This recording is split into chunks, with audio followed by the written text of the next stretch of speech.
a myriad of things. I think first of all we have to go back to writer. You are very well known for your teaching skills. Your students speak a whole lot about you. Miss Nigeria competition. I said, let's pick them up, let's take them back to Nigeria, and let's teach them a different kind of job.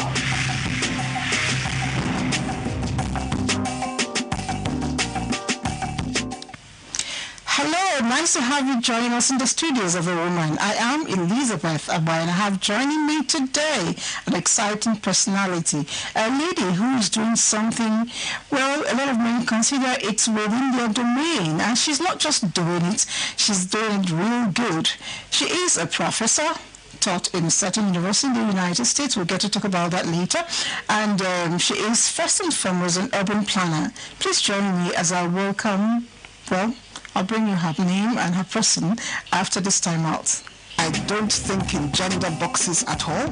I just get on with it. A man that would dare to ask the wife, who do you think you are? That is a real man. Yes. We need to have more women, more multitaskers around Nigeria to get Nigeria working. Definitely.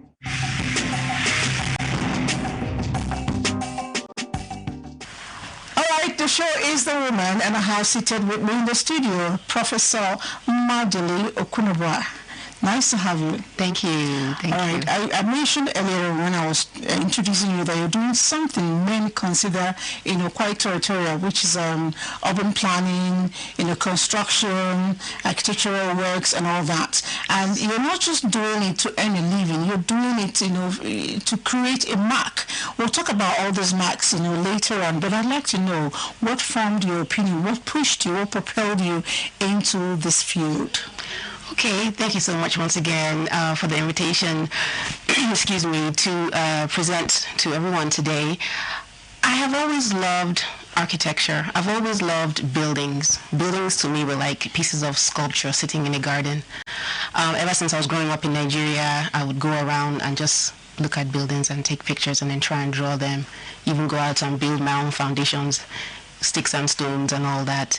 I just love that expression. So what people like us were doing cooking with a tin of tomatoes.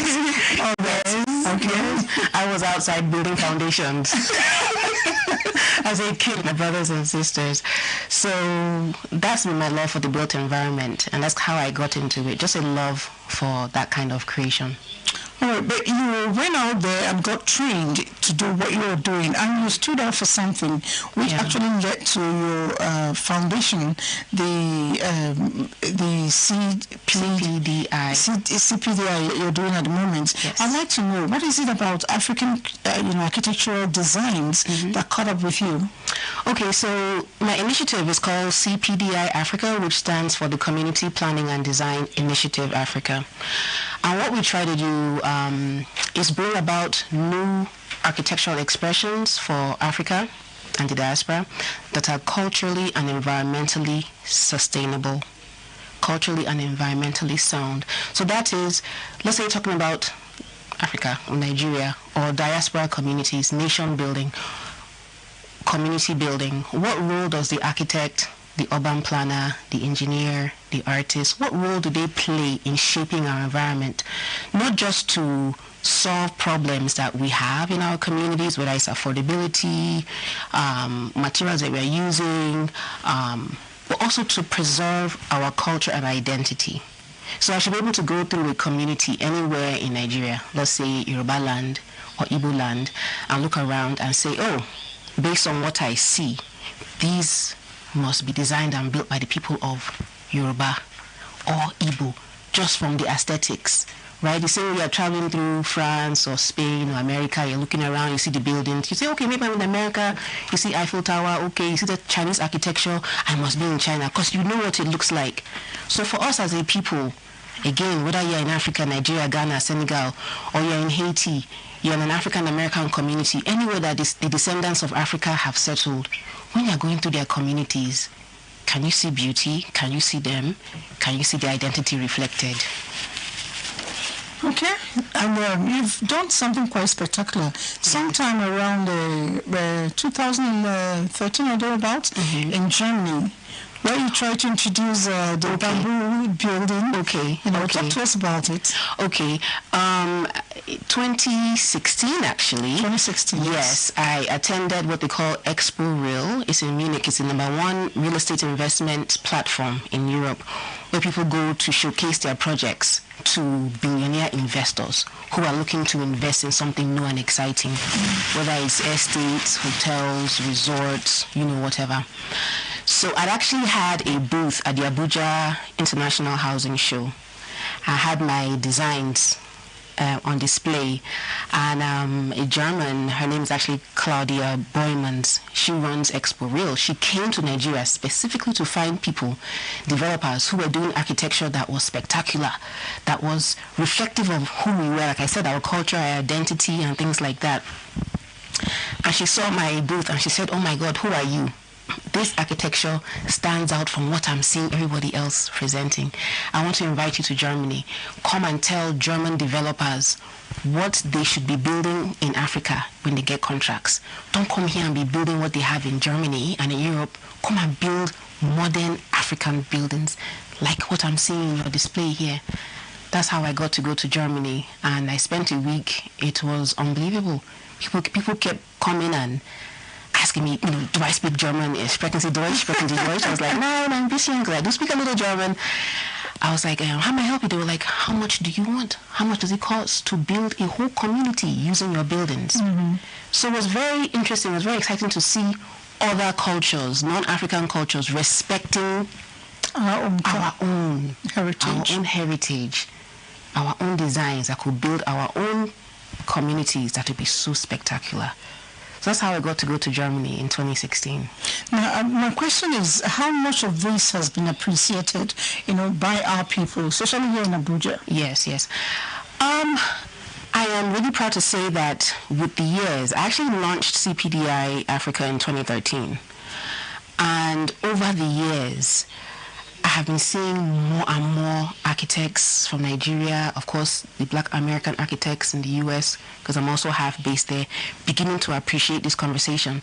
In the beginning, when I was first talking about it, okay, you all come, let us build some modern or design some modern African buildings. People didn't understand.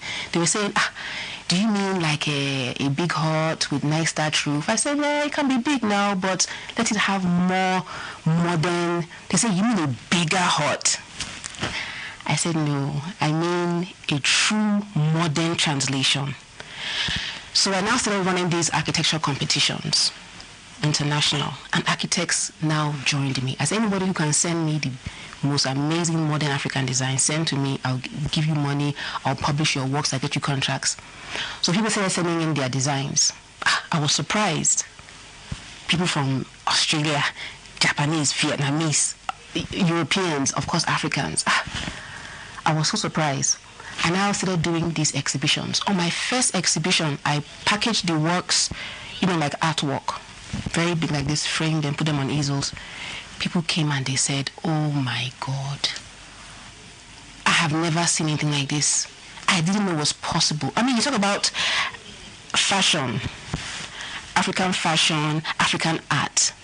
Now our music, all other forms of African creativity, people know and appreciate. But architecture, which is the biggest form of art, they had never seen it translated in our own identity. Oh, this is so beautiful. I never thought this could exist. How can I get one? Where are you building them? I said, wow. So that showed that we did appreciate.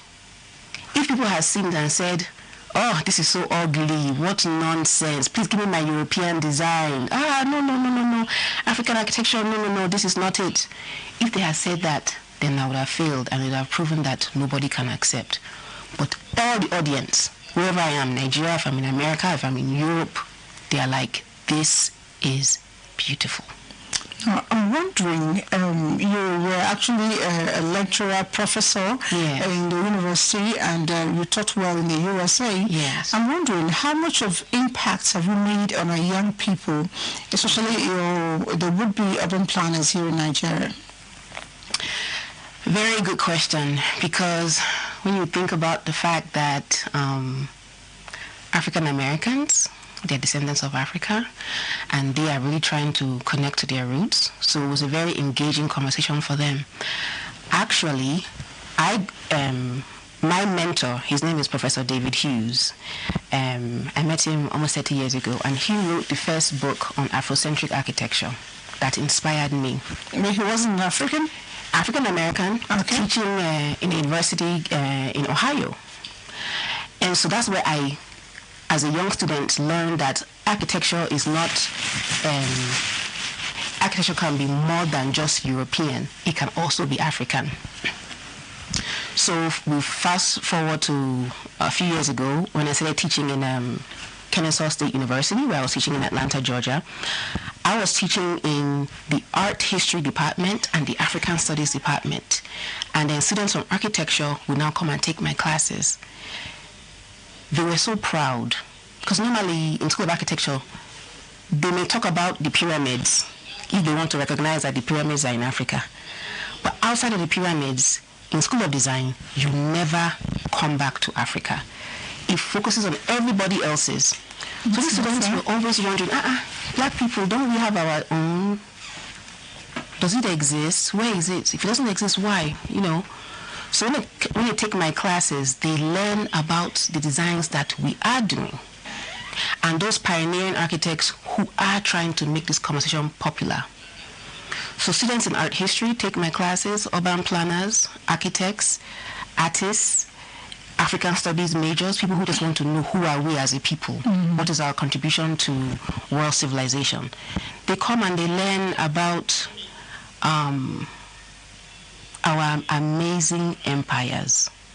We are amazing, we were amazing, we'll continue to be amazing. They learn that history and they try to connect the dots so that as we stand on our past, we can learn from that and use that to create a better future for ourselves. Because copying other people or trying to be other people doesn't really bring you to where you want to be. Yeah. Now, my question still goes to how much of it can we bring back home? I mean, with the Nigerian students here in Nigeria, not just the ones outside Nigeria. Yes. How much of a mentorship are you doing? I know you've actually started something. How much of it is it making enough impact on the students? Because we want to begin to see translated, in our curriculums. How far have you been able to push that? You said the magic word. The fact that I'm teaching African architecture abroad says something. Why are we not teaching African architecture? I want to know.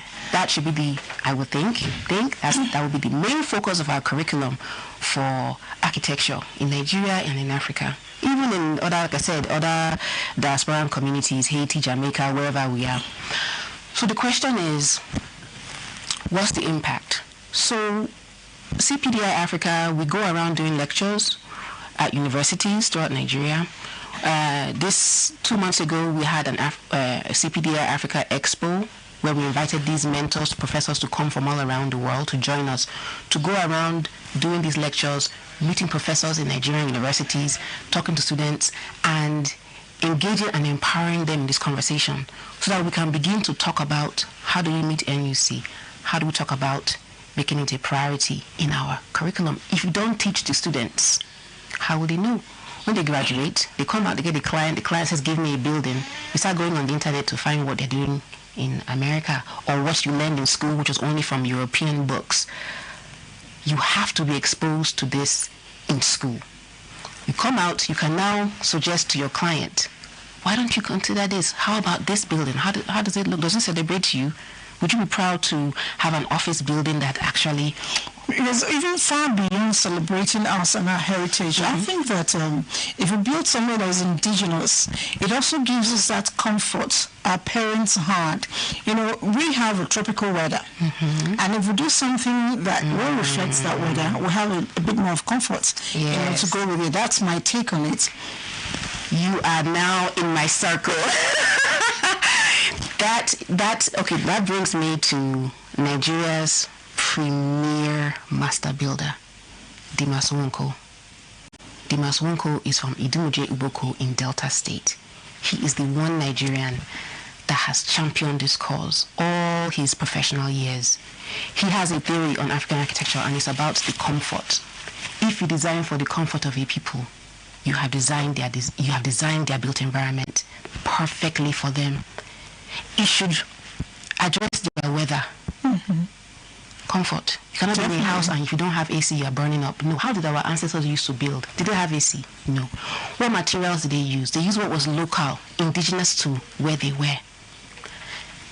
Clay, laterite, stone, bamboo, all the natural materials that don't have any impact on the ozone layer. They are completely green. And guess what? They are free. You can actually harvest your own materials from your site. Definitely. Like in my place, we have a lot of stones, it grows from the ground. You can pack as many as you can. Yes. It doesn't get to finish and use it to do your own building. Yes. I also noticed that there are a lot of, they call it bush bars and stuff like that. That's more like taking us back to what it used to be. Yeah. So I think people should invest more in that. But enough of your professional life. I'd like to get to know you a little bit more. Because when people sit down and talk walk, I need to wonder if you find time to relax. How do you get your inspiration? Oh, wow, my inspiration. I love reading. I love research. My personal life and my professional life are almost the same. Because I'm just inspired by all things Africa. So let me tell you. I saw how you came in here and you were like... I noticed your set design immediately. The African inspiration, I was like, oh, I'm home. This is beautiful. I'll tell you. So I am African American and Nigerian, Igbo Nigerian. My mom is African American. My dad is from Nigeria. And so for me, personally, it has been a journey of self-discovery of my African identity all my life.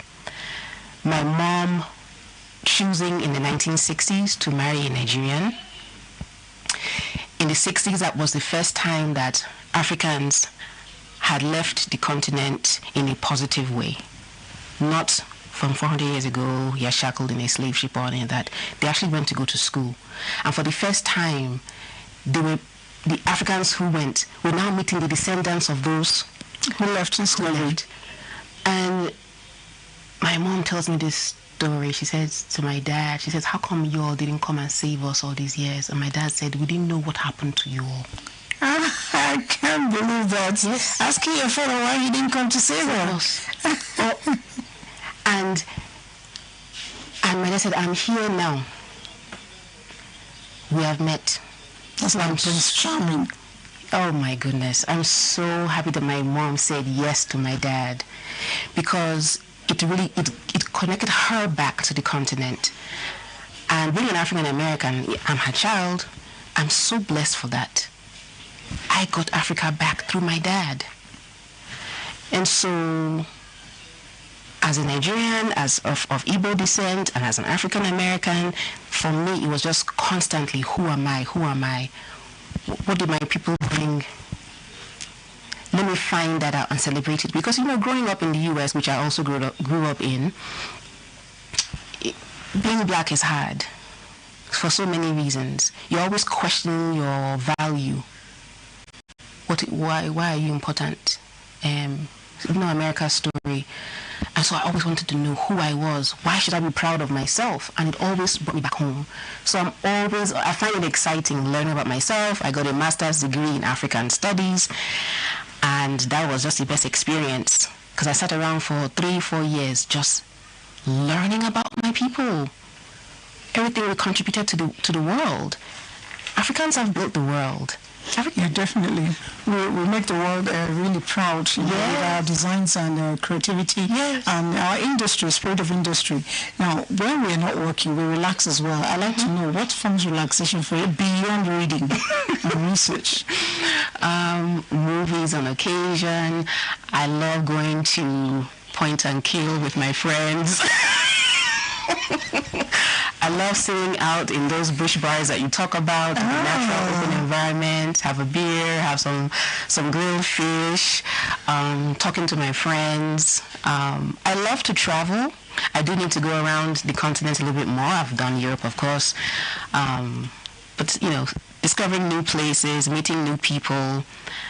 And people are generally beautiful. God made an an amazing wonder when he made all the different races. It's like we are flowers in a garden.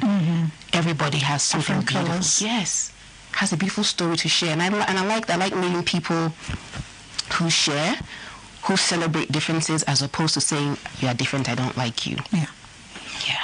Yeah, discover the difference and find out what use that can be to you and the society generally. Yes. Now, discovering differences, I noticed something. A lot of times, women are kind of reticent. You're free. And you've taught a lot of women, growing up, young people. What do you think is one of our biggest issues, opening up and embracing and conquering the world? For women, it's a new day. Women are strong. Women are powerful. I know physical strength, we're not as strong as men, but that is not a reason for us to play down who we are. We have so much to contribute. We're sensitive. These days, because women are empowered, you can go to school, you can get a good job, you can pay your bills, you can earn some money to make your dreams come true and to contribute to society. As a wife, you can still do that. As a single woman, you can still do that. And so I think this is a time in world history for women to really shine, to bring all that they are to the table. I'm sure that there were times in the past where women were probably not so subjugated, and they contributed. But now, more than ever, women bring love, women bring peace. We won't have so many wars.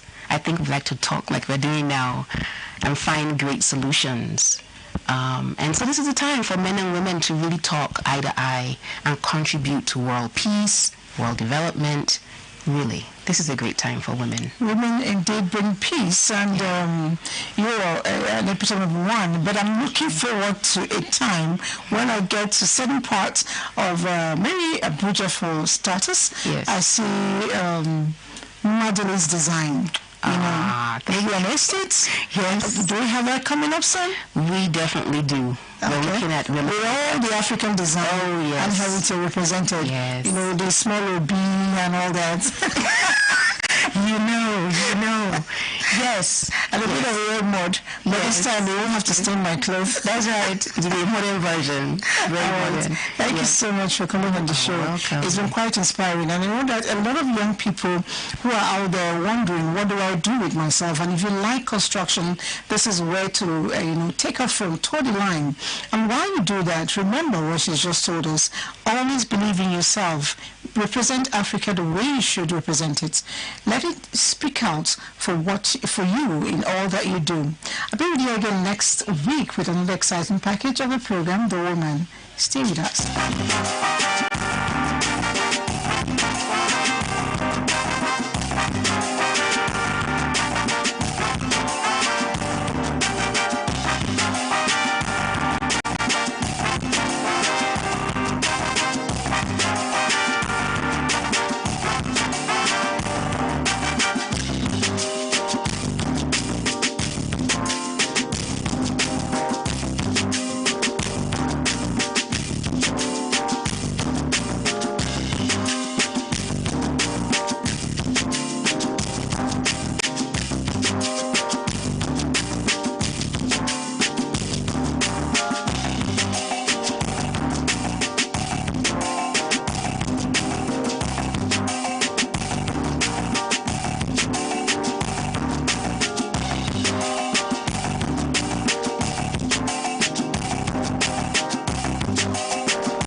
who has both experience and knowledge to give you insight that can help drive your own business profitability.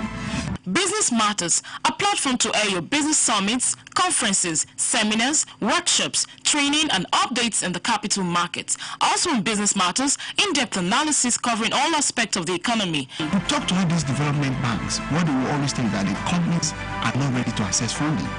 Not because they don't have money, but the companies are not ready. Are you a small business owner? Avail yourself of this opportunity to advertise your product on a spotlight on small and medium-scale businesses. Business Matters, every Tuesday, 7:30 p.m. to 8 p.m. Learn, talk, act, and do business on NTA 2 Lagos Network Center. Business Matters, showcasing your business for increased productivity and profit. Don't miss it.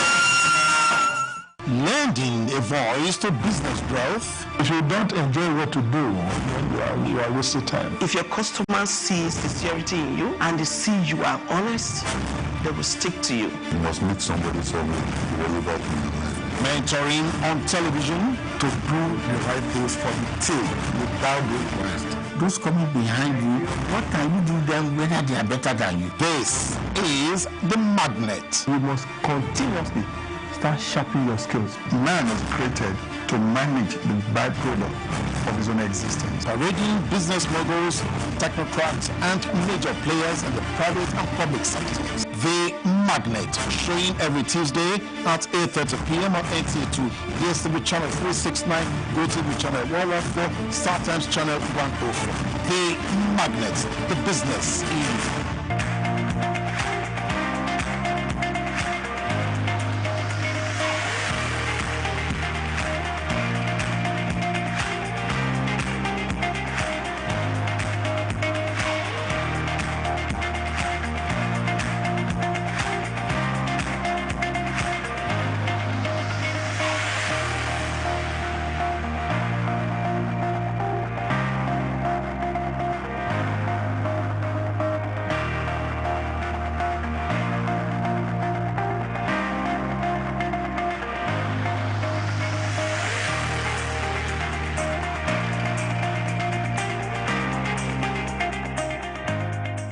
Today on the Justice Courts, a tricky business that sounds really messy, a runaway husband who stays away, and lots of borrowed cash. After giving her the money for like 2 to 3 weeks, going to Imo, she did not travel. And I asked her, how far are you not going again? She now said, it's her husband that will be running the business for us.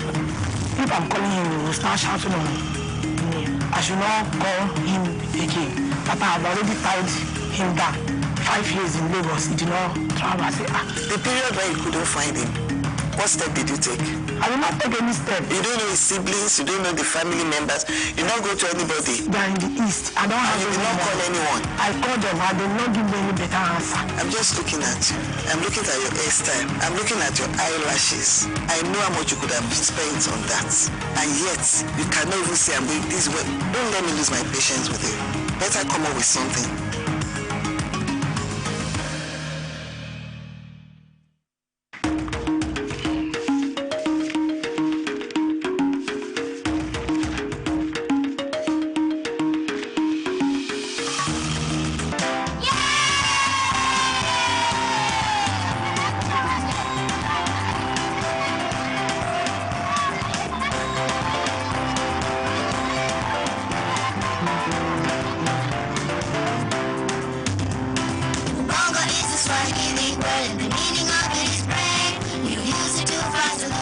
To wherever life throws your way. If you're in a tough situation, don't give it, don't you complain. It's okay, you find a way, just use your brain.